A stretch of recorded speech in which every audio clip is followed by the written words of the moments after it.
که ای انسان‌های تن ساعت به تن ساعتون مغرور نشوی، منم بیمار نبودم. ای شخصیت‌های دارنده به دارندگی تو مغرور نشوی.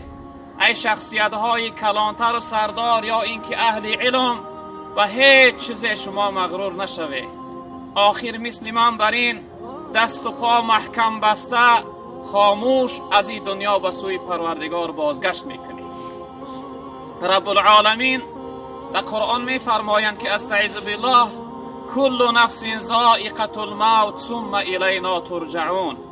هر یک صاحب نفس، هر یک چیزی که جان دارد آخر شربت مرگ را میچشد و به سوی ما بازگشت میکند. یعنی بازگشت به سوی پروردگار، ما و شما برای حساب و جواب به سوی پروردگار بازگشت میکنیم. وقتی که هر انسان یعنی که جان از بدنش بیرون شید، حساب او سر میشود، جواب او سر میشود، یعنی قیامت او سر میشود. هر انسان تا قیامت انتظاری نمیکشه که بعد از آن در قیامت او را چی حکم بگذارد. همین انسان که جان از بدنت بیرون شید، وقتی در قبر گذاشتن از تو پرسیده می شود و حساب و جوابت سر می شود. پیغمبر بزرگوار صلی الله علیه وسلم گفتند از دنیا دو گروهی مردم می رود. یک گروهی که در دنیا عبادت و بندگی کردن، بنده های حقیقی خدا هستند. وقتی این مادر بر این وقتی در بالای تابوت می گذاشتن اونها می گفتن قدیمونی قدیمون، میگفتن من از زودتر ببره، تیزتر ببره، من محتاج جنازه شما نیستم. جنازه یک دعای هست در حق مرده.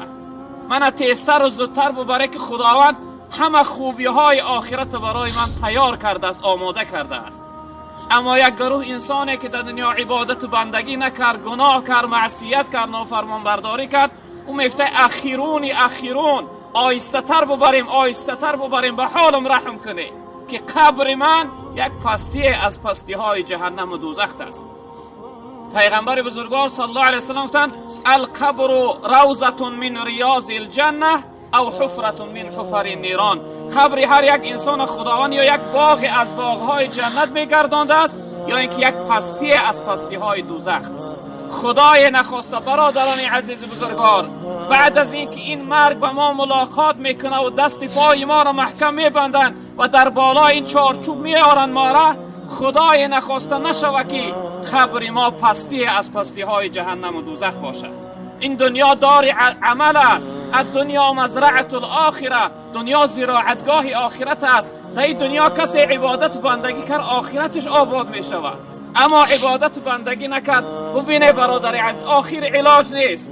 ببندن دست و پایت را، پوشانن چشمهایت را، دیگر علاج نداری. یا به سبب یک سکته دل، یا به سبب یک صدمه دچار شدن، یا به سبب یک چیز، آخر از دنیا و نزد صاحب و پروردگار تا بازگشت میکنی.